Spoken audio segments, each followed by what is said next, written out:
Are we still hyped, Konstantine? Good morning, Caroline, and great to see you.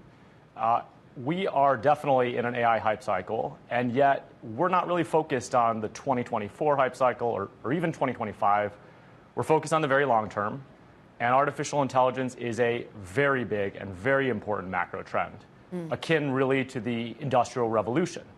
And so that's a trend we have been investing in for decades and are going to continue investing in for decades to come, regardless of where hype lands. You wrote a piece a year or so ago, really identifying how Gartner, for example, sees hype cycles and this wild enthusiasm, and then suddenly you get into this disappointment, sort of a trough of disillusionment. Where are we in terms of consumer adoption, in terms of people actually putting return on investment, AI investment first? You're exactly right. Let me give a couple examples. AI changes over time. When I was an AI researcher a long time ago, we were barely scratching the surface of natural language processing and natural language understanding and the beginnings of computer vision. 2022, 2023 were really about large language models and answering questions and really the advent of modern AI. 2024 has been the year of agents. And what an agent is an AI that actually completes a task. You ask it to do something, and it doesn't just tell you how to do it. It does it for you. An example of an AI agent company is our own portfolio company, Expo. Expo was founded by the creator of GitHub Copilot, and they set out to create an agent for cybersecurity, an extremely challenging and important space. And in a few months, they were able to develop an AI that can actually outperform some of the best penetration testers in the world. So this AI goes in and it attacks a website with the permission of the website provider, finds vulnerabilities, and actually reports it back and says, we have found these vulnerabilities. We've completed this entire task. That was 2024 for AI. It was all about agents. 2025 and beyond likely will be about swarms of AI agents, networks of AI agents, them working together and maybe even against each other to some result. Konstantine, the swarm of AI agents, I feel there's a swarm of companies talking about AI agents, that we're about to have Salesforce numbers after the bell today, and they're all about agent force. At the same time, we recently had one of your portfolio companies on Rocks, for example, which is also all about agents.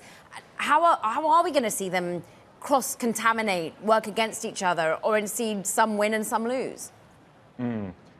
Absolutely. The reason why people are so excited about agents is because the promise of AI completing tasks, not every task, but many tasks, is so impactful. We really want AI to be able to do the work. You just mentioned Rocks, and Rocks is a great example of a company that is an AI agent, but an AI agent that actually includes the human in the loop. Rocks is not trying to cut the person out. They're actually trying to say, okay, you are a really good seller. You have really good human relationships with your buyers. Instead of trying to disintermediate that, we're going to empower you with an agent. This agent's going to do all the work and research for you. It's going to get you prepared for that next meeting. And an example of them actually putting that theory into practice is they originally developed a technology that would auto-draft emails. And they actually had the ability to auto-send those emails. But they took that out, and they found that when they actually kept the human seller in the loop, performance was triple, 3 times as high. So there are companies where the agent's going to do the entire task, likely in the cybersecurity space, like with Expo. There are companies where their AI agent's going to do work for the person in order to augment them, like in the case of Rocks. Konstantine, you're a big thinker, and you put out sort of trends and forecasts. Trend for us how many agent offerings we really need. How many public and private companies, how many horses such as Rocks can you back? Well, it's just the beginning and early days for artificial intelligence. And look, the constraint is really our creativity.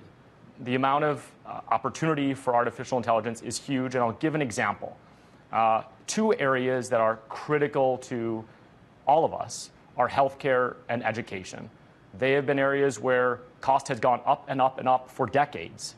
And a lot of reason for that cost increase is because of the cost of services. Right. Now that AI can actually complete some tasks, I really think that AI can come in and in the coming decades, not just the coming year, but in the coming decades, be a hero for those industries, drive down costs, and actually help us have a better educated, healthier population. So really, the sky is the limit for artificial intelligence and for AI agents and for networks of AI.